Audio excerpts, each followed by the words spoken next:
Je lis du livre de Esther, chapitre 8, en verset 7, ce qui suit. Le roi Assuérus dit à la reine Esther et au juif Mardoché, voici, j'ai donné à Esther la maison d'Aman et il a été pendu au bois pour avoir étendu la main contre les Juifs. Prions. Notre Seigneur et notre Dieu, voici le roi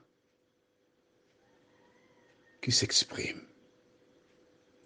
De nous aider à comprendre la portée de sa déclaration et que le Saint-Esprit nous éclaire, nous t'en prions. Au nom de Jésus et pour ta gloire éternelle. Amen. Note bien. La reine Esther déclare au verset 5, nous sommes au verset 7, donc 2 versets plus haut. Je rappelle à tous ces élèves qui écoutent le message qu'il faut toujours avoir à la main la Bible, un cahier dédié pour les études et de quoi noter. Pour revenir, écouter c'est bien, mais pour bien intégrer, il te faut relire et écouter en même temps pour que cela reste ancré dans ton cerveau. Note bien verset 5. Elle dit alors, si le roi le trouve bon, et si j'ai trouvé grâce devant lui, si la chose paraît convenable au roi, et si je suis agréable à ses yeux, qu'on écrive pour révoquer les lettres conçues par Aman, fils d'Amidata, la Gagite, écrites par lui dans le but de faire périr les Juifs qui sont dans toutes les provinces du roi. C'est ça la demande d'Esther. D'accord? Quelle devrait être la réponse du roi? Qu'il en soit fait selon ce que tu viens de dire, Esther. Mais que fait-il? Il commence déjà à se désolidariser en disant, je cite le verset 7, le roi Assuérus dit à la reine Esther et au juif Mardoché, voici j'ai donné à Esther la maison d'Aman et il a été pendu au bois pour avoir étendu la main contre les Juifs. En fait, j'ai fait justice. Je ne suis pas d'accord avec ce qu'il avait fait là du tout. Il se dédouane. Le seul coupable, c'était lui. Il a payé. Mais ce n'était pas la question posée au roi.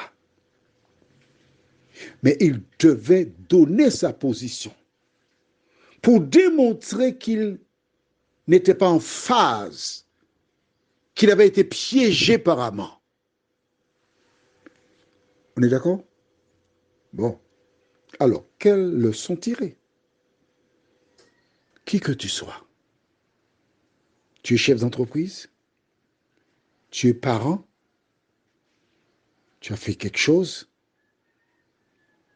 Parfois, par le passé, les parents, je suis grand, je n'ai pas à me justifier, demander pardon aux enfants. Non, non, non, non, non, non, non. C'était avant 39-45. Oui, mais nous sommes en 2022.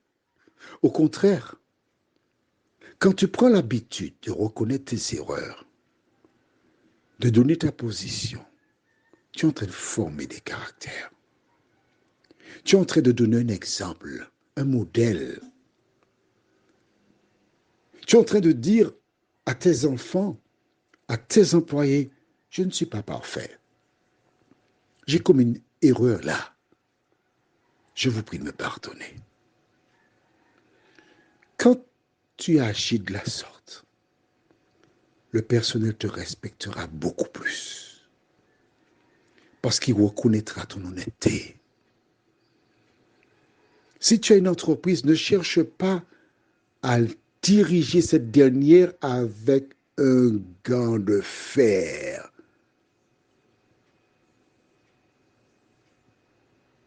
Parce que des gens, par le passé, avaient un bras de fer dans un gant de velours.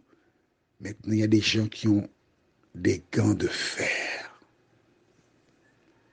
C'est seulement lorsque tu développes l'amour dans une entreprise, dans une famille, dans une communauté religieuse, dans la société, que tu as un résultat positif. Prions. Notre Seigneur et notre Dieu, par sa déclaration, le roi nous montre comment nous devons agir.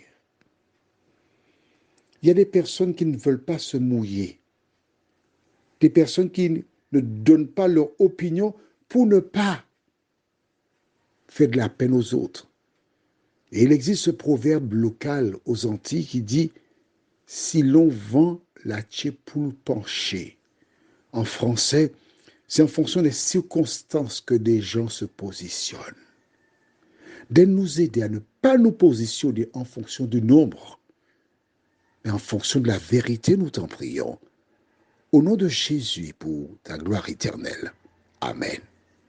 Je te souhaite une bonne nuit et que l'Éternel continue de te visiter.